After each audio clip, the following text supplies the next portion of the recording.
जब तक दोस्तों आत्मनिरीक्षण और आत्ममंथन आप लोग सही तरीके से नहीं करेंगे तब तक जीवन में कुछ बहुत बड़ा पाना आपके लिए असंभव भी हो सकता है। लेकिन अगर आप लोग ये कर लेते हैं तो आपकी जो राहें हैं वो आसान होती हुई नजर आएंगी। जी हाँ दोस्तों, मैं संदीप कुमार कौशिक आप सभी का आपके अपने कार्यक्रम एस्ट्रोनोमोलॉजी 456 में हार्दिक स्वागत करता हूँ। दोस्तों, जो बात हो रही है वो हो रही है पिशाच योग की। पिशाच योग आपके 12वें भाव में बन रहा है। यहाँ पे गुरु की स्थिति जो है दूसरे भाव में फिलहाल, और जो केतु है वो आपके 6ठे भाव में। यहाँ पे 29 मार्च को जो है शनि जो है 11वें भाव से 12वें भाव में पहुंचेंगे, और 18 मई को जो राहु है वो आपके 11वें भाव में पहुंच जाएंगे। 11वें भाव में पहुंचे उससे पहले आपको इस दौर से गुजरना ही पड़ेगा, यानी कि बिना आत्मनिरीक्षण किए हुए आप आगे नहीं बढ़ पाएंगे। आपको जो तरक्की मिलेगी वो आपके स्वयं से ही मिलेगी दोस्तों। उसके लिए आपको कहीं किसी और से पूछने की कोई आवश्यकता नहीं पड़ेगी।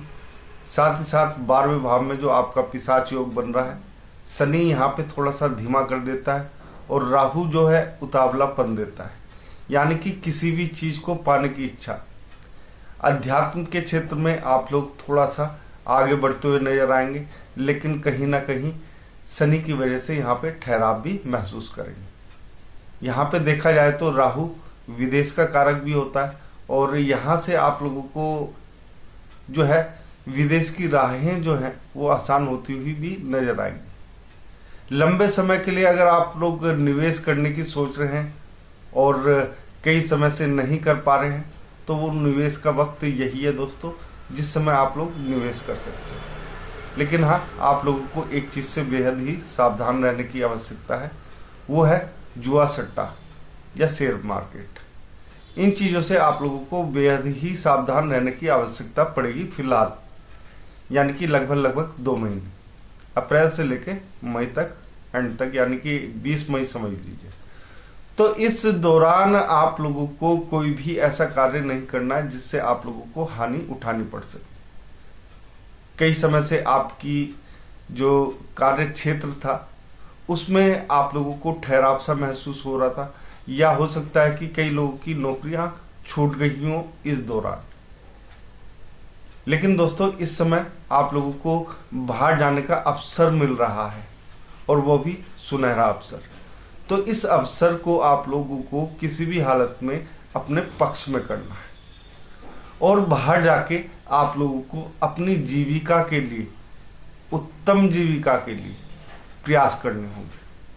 क्योंकि यहाँ पे अगर आप लोग बाहर निकलेंगे तो रास्ता आप लोगों को साफ दिखाई देने लग जाएगा। अगर आप लोग ये सोचते हैं कि बिना बाहर निकले आप लोग बहुत कुछ बड़ा कर पाएंगे, तो वो थोड़ा सा असंभव सा दिखाई दे रहा है। यहाँ पर आप लोगों को बाहर निकलना ही होगा बड़े सपने पूरे करने के लिए। यहाँ पर राहु जो है आपके सपने जो है उनमें पंख लगा देगा 18 मई के बाद, यानी कि जो आपके सपनों की उड़ान है वो बहुत ज्यादा ऊंची होने वाली है। यहाँ पे राहु जो है इस समय आपका आत्मनिरीक्षण, यानी कि आपको आत्ममंथन करने की एक तरीके से उकसा रहा है। वो करना आप लोगों के लिए बहुत जरूरी है दोस्तों। अगर आप लोगों को ये पता नहीं लगेगा आपके अंदर कितनी शक्ति है और आप लोग क्या कर सकते हैं, तो दुनिया में कोई भी व्यक्ति आपको नहीं बता सकता कि आप क्या कर सकते हो। आपको स्वयं को मालूम है आप कितना आगे जा सकते हो। यहाँ पे जैसे ही इस पिशाच योग के दौरान आप लोगों को एक चीज का और ध्यान रखना पड़ेगा, वो है जेल यात्रा। थोड़ा सा आप लोगों को मानसिक कष्ट हो सकते हैं, लेकिन उस दौरान भी आप लोगों को संयम से कार्य करना है। इसके लिए एक छोटा सा उपाय है, किसी भी पुलिस थाने जाकर आप लोग, या किसी कह दीजिए पुलिस वाले को या फोर्स वाले को कुछ ना कुछ मीठा खिला दें, जैसे काले रसगुल्ले हो गए। तो उससे आपका ये जो दुर्योग है यहाँ पे समाप्त हो जाता है। यहाँ से आगे बढ़ने के लिए रास्ता दोस्तों आपके लिए पास बहुत सुगम रहेगा, लेकिन पहले ही बता रहा हूँ कि पैसा आपके पास बहुत आने वाला है, लेकिन ये जो समय चल रहा है इसका सदुपयोग जो है वो आपके ही हाथों में है दोस्तों। यहाँ पे गुरु आपके दूसरे भाव में विराजमान है और ये भी मई के बाद तीसरे भाव में पहुंच जाएंगे।